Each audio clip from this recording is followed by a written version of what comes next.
दोनों को। हमारे जितने वकील पीछे बैठे हुए उनके मुकदमे नहीं सुन रहा हूँ मैं, क्योंकि हम चाहते हैं परिवार एक हो जाए। कहा जाता है there are no facts, it's all interpretations. क्यों कहा जाता है? क्योंकि आपके हिसाब से जो सही है उसको आप सही मानते हो, इनके हिसाब से जो सही उसको ये सही मानती है। तो जब ऐसी सिचुएशन होती है तो सही क्या है ये जानना बड़ा मुश्किल हो जाता है। अगर आज तुम इनसे अलग भी हो जाते करोगे क्या तुम? कितने साल के हो गए हो? 45। उसी के आसपास मैडम भी हुई। आज तुम लोग जिंदगी के उस मुकाम पे खड़े हो जहां आगे चलना कितना मुश्किल होगा अकेले।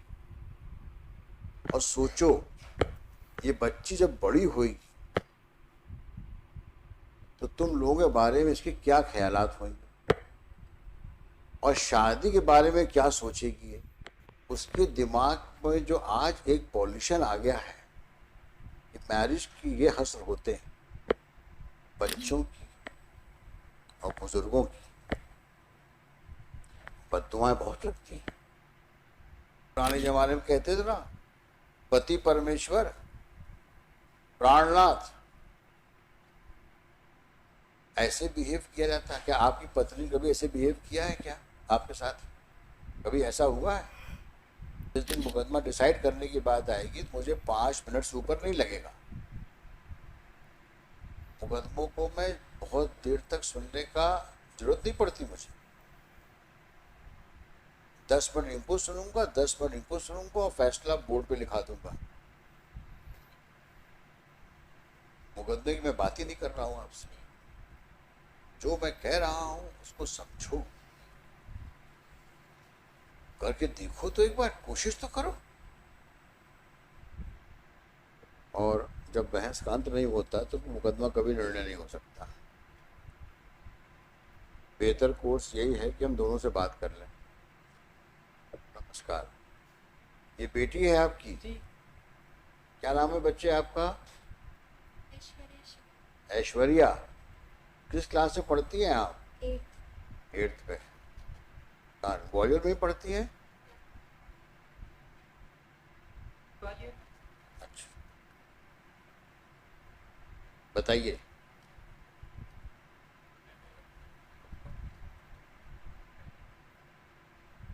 देखो, अब मुझे ये कहना पड़ रहा है कि इतना सुंदर परिवार हो जाएगा।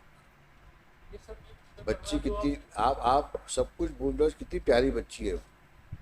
उसको देखो, मैं उसको उसके लिए कुछ अपने पुरानी कड़वाहट को भूल जाओ। मैं समझ के लिए एक लड़के से शादी किसी ने की होगा, उससे भी कोशिश कर ली, लाने की कोशिश कर ली, और आज तक इनका कंडक्ट आप खुद सीडी में भी देख लीजिए। मैंने आपसे रिक्वेस्ट किया की सर थी मेरी पिछली भी बार। आपसे सर रिक्वेस्ट है कि सर मैं अगर आप ऐसे कहेंगे तो बिल्कुल करके मर जाऊंगा शायद।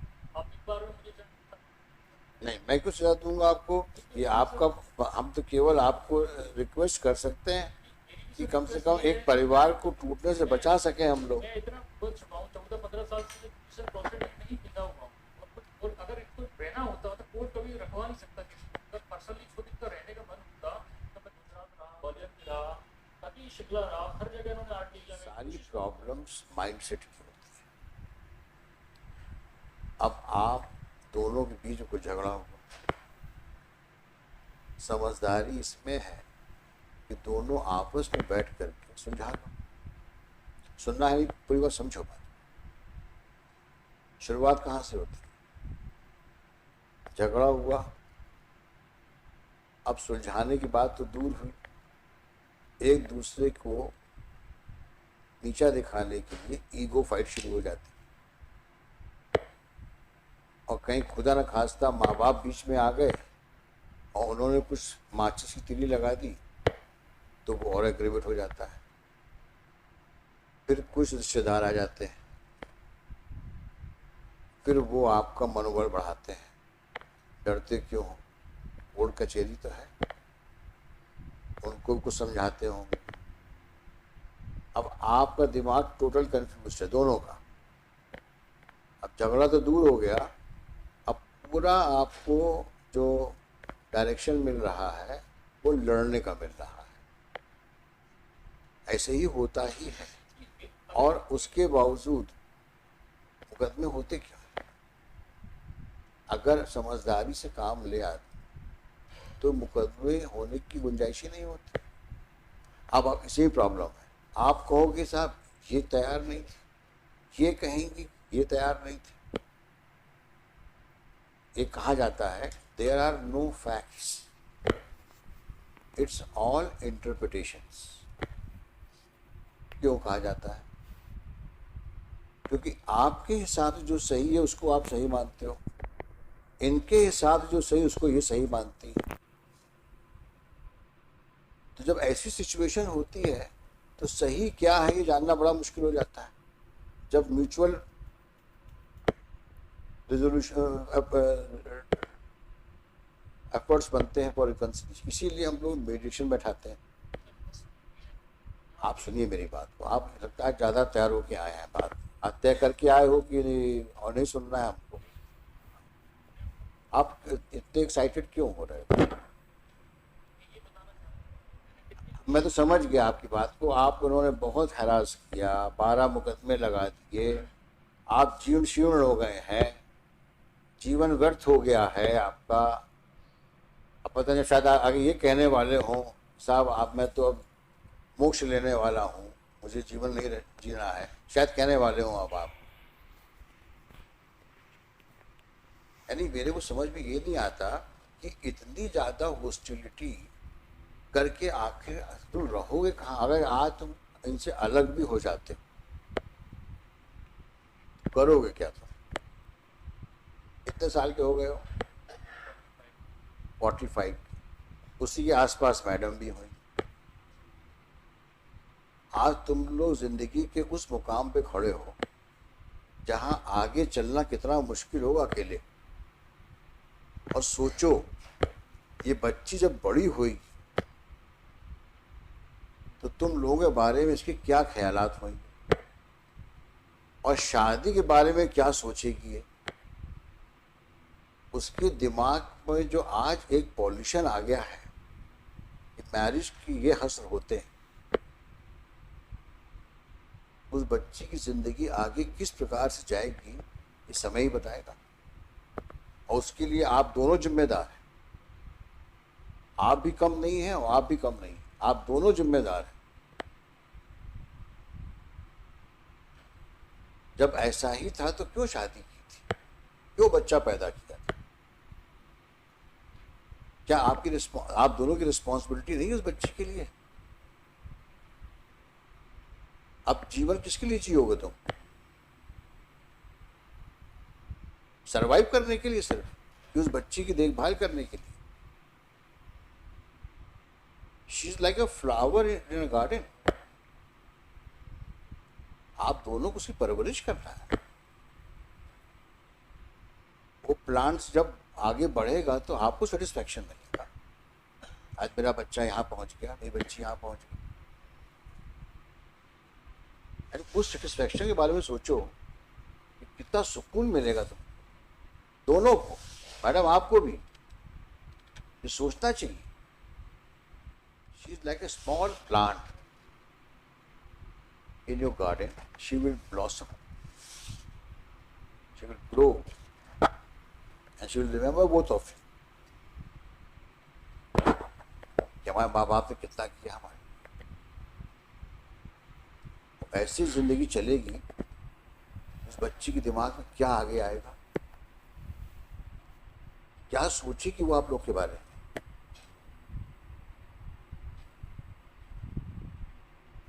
बच्चों की और बुजुर्गों की बद्दुआएं बहुत लगती हैं।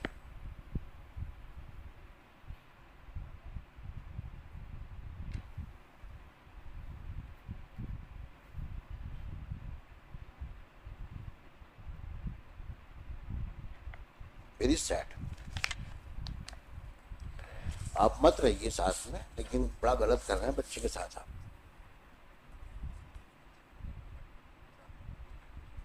हाँ, आप इतने सेल्फिश हैं, बच्ची मिल जाए वो भाड़ में जाए। नहीं सर, ऐसा नहीं ऐसा नहीं है, ऐसा सोचना मैंने आपसे कहा आप कोशिश करो। ऐसा ऐसा मतलब एक की तरफ से अगर एक प्रयास भी किया गया होगा कि कभी यहाँ पे पहुंच नहीं सकता। जब कभी भी नहीं किया मैं ना कि कितनी फादर ने बातें किया, बोल दी ना आपको, इन्होंने अभी भी किया। आपको समझ में नहीं आ रही है। That you live in hell wherever you want to go. You will not hear such cases. ठीक है मैडम, जब ये तैयार नहीं है तो let him suffer as he wants to, as he is destined to suffer. अपन सफर करते हैं, कुछ नहीं मिल सकता कहीं से, ईश्वर तुम्हें कुछ नहीं देगा। तो बच्चों का ख्याल नहीं है तो मेरे तो किसका ख्याल होगा?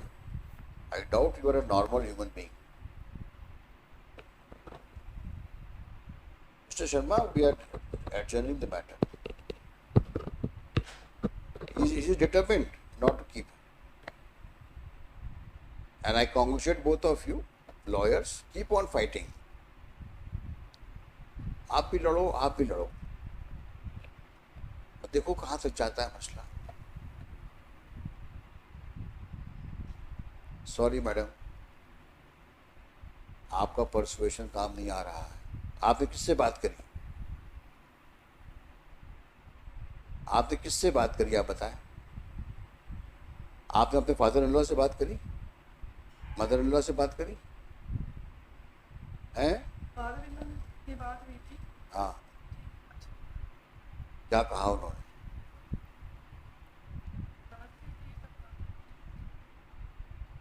आपने कहा बहुत, आपने कहा बहुत जी माना चाहते हैं, क्या बोले वो?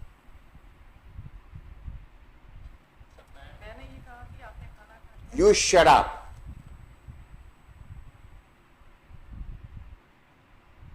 I'm talking to her. हाँ, क्या कहा उन्होंने?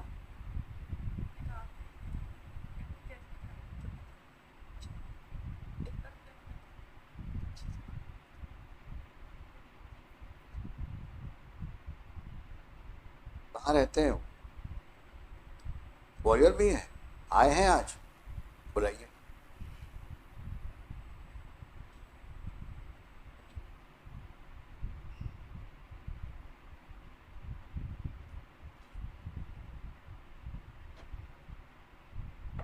क्यों बाबूजी परिवार को खराब कर रहे हो? 14 साल तो हो गया।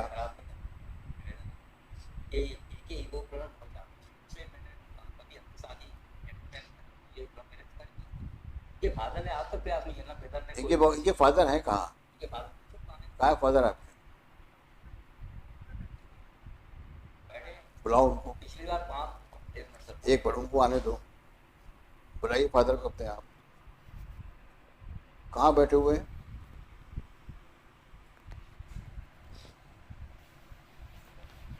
आप क्या करते बाबूजी? मैं तो रिटायर्ड हूं, 14 साल हो गए। क्या करते थे आप? मैं ग्रामीण बैंक, कृषि ग्रामीण बैंक। अच्छा, ग्रामीण बैंक में थे। आप कहाँ काम करते हैं? पेंसिल में बेसर क्या है आप?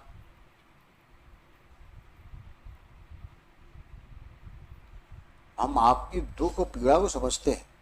सर मैं 6 साल पहले इसी कोर्ट में जज साहब ने आदेश किया था कि आप लोग जाके फादर से आप लोग जाके बात करिए, तो मैंने सब ठीक है तैयार, मैंने सब तैयार करने में तैयार, लेकिन आप गारंटी लीजिए कि ये हाइपर इतनी हो जाती है। मेरे को मारा इनके फादर के सामने, मैं गिलास पानी फेंकते देखिए आप मेरे को तो ऐसा नहीं करते, ऐसे ऐसे बात करोगे? मेरे पहले आप बोलने उनको बोलने दीजिए ना आप। मेरे को पानी पहने में फादर सामने, और मेरे को ठीक है काला इनको पकड़ लिया। मैंने एक फादर बोला, मैंने ये क्या क्या था मुझे, मेरी एक लड़की है 22 साल हो गए, कोटा राजस्थान में लड़की है, उस पर 498 केस लगा, यहाँ से हाई कोर्ट से कोई हुआ, उसको खारिज किया है। फिर छूटे केस लगा, 498 लगाया, उसके बाद वो सब खारिज हो गए। आपकी वाइफ कहाँ है? मेरी वाइफ स्वस्थ है? नहीं, स्वस्थ बीमार रहती है। अभी घर में उनकी देखभाल कौन करता है? मेरे को फोन लगा पूछा पापा जी क्या है, बस इतना ही बोला गया, फिर लगा दे दादाजी के नाम ना, सॉरी बोला, माफी मांगे, कुछ भी नथिंग एट ऑल। अच्छा, आपकी वाइफ की देखभाल कौन करता है? मैं ही करता हूँ, ये तो बाहर है।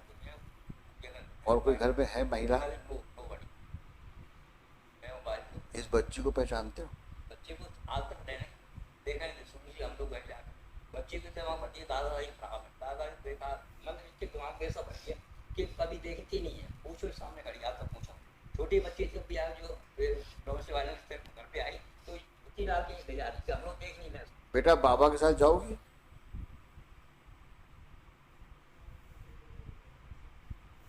ये भी तो आपकी जान का टुकड़ा है। हम तो सर पहले कोर्ट केस लगा ले जाने की बच्ची बच्ची ने अब वो बोल रही है जाना चाहती बाबा के साथ।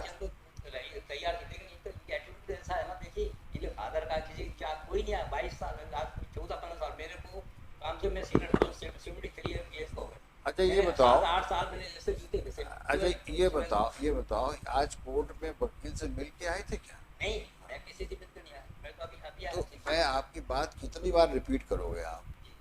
मैं समझ गया आपकी बात, पिछली बार भी ये सब बातें हुई थी। मैं आपके पीड़ा को नहीं बुला सकता, मैं भी इतना सुनने के बाद मुझे भी गुस्सा आता है कोई कभी, किसी महिला के द्वारा इतना प्रॉब्लम क्यों क्रिएट किया गया आपके लिए, और वो भी बहू के रूप में जो आपके यहाँ रह रही है। उसका हम लोग को पूरा अंदाजा है। सवाल इस चीज़ का है सिर्फ कि आज इस परिस्थितियों में जब ये एक बच्ची है, दोनों अधेड़ उम्र के हो गए, 45-40 के होंगे से दोनों,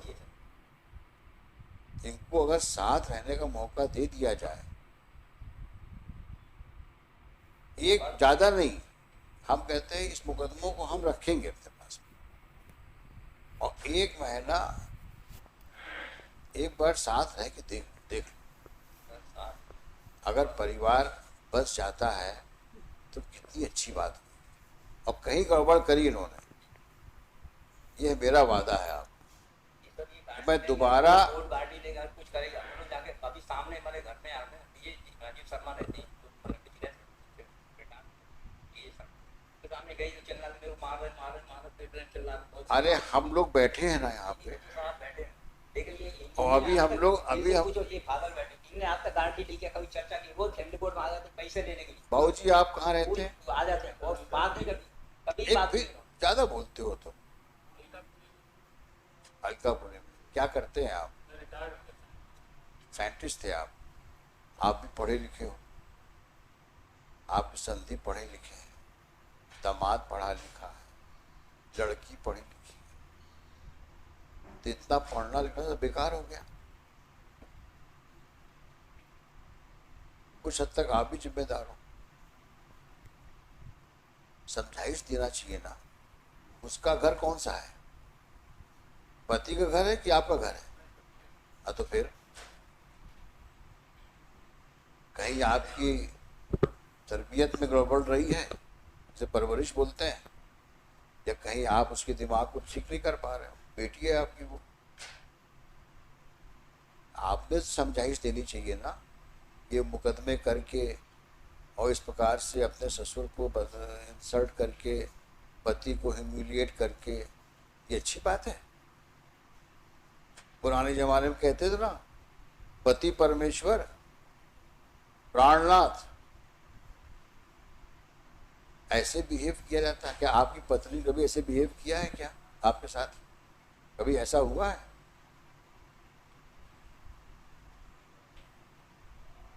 अगर आपके साथ ऐसा होता तो कैसा लगता आपको? फिर अब तो और भी बुरा लगना चाहिए कि आपकी बेटी के साथ ऐसा हो रहा है।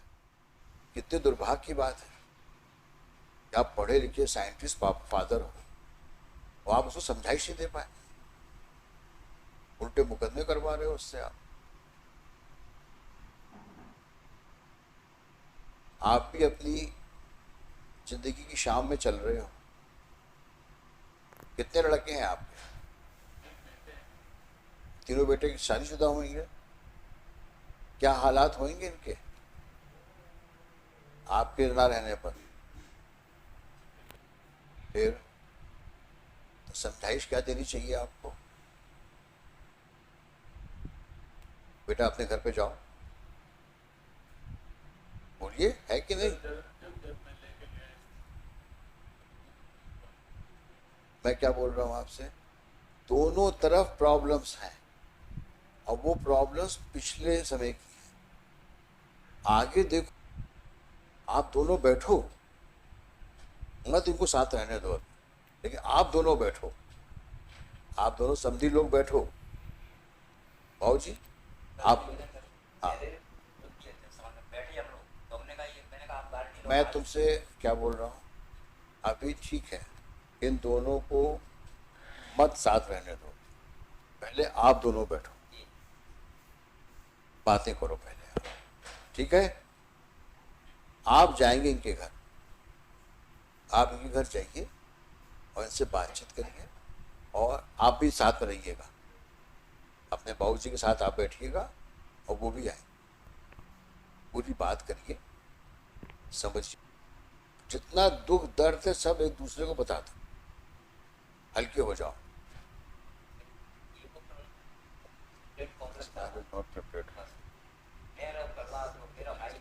I think you are the main culprit. You do not want them to live together. मैं कितनी बार बोल चुका हूँ, मैं यहाँ पे मुकदमा डिसाइड नहीं कर रहा। जिस दिन मुकदमा डिसाइड करने की बात आएगी तो मुझे 5 मिनट से ऊपर नहीं लगेगा। मुकदमों को मैं बहुत देर तक सुनने का जरूरत नहीं पड़ती मुझे। 10 मिनट इनको सुनूंगा, 10 मिनट इनको सुनूंगा और फैसला बोर्ड पे लिखा दूंगा। मुकदमे की मैं बात ही नहीं कर रहा हूँ आपसे। जो मैं कह रहा हूँ उसको समझो, करके देखो तो एक बार, कोशिश तो करो। कोर्ट कह रही है 15 मिनट दे दिया हमने आप दोनों को। हमारे जितने वकील पीछे बैठे हुए उनके मुकदमे नहीं सुन रहा हूँ मैं, क्योंकि हम चाहते हैं परिवार एक हो जाए, बट उसके लिए ज़रूरी ये है पहले बातचीत हो। तो बातचीत का दौर शुरू होना चाहिए आप दोनों समझी लोगों। आप जाइए बाबूजी के घर और आप मिल के आइए, हम पेशी लगाते हैं, उस तारीख में हम आप दोनों को बुलाएंगे, फिर सोचते क्या है आगे। समझ में आया? चलिए ठीक है बच्चे, आप ऐश्वर्या नाम है ना, थोड़ा पापा से भी मिलो, चलो शेक हैंड करो। गिव ब्लेस हर।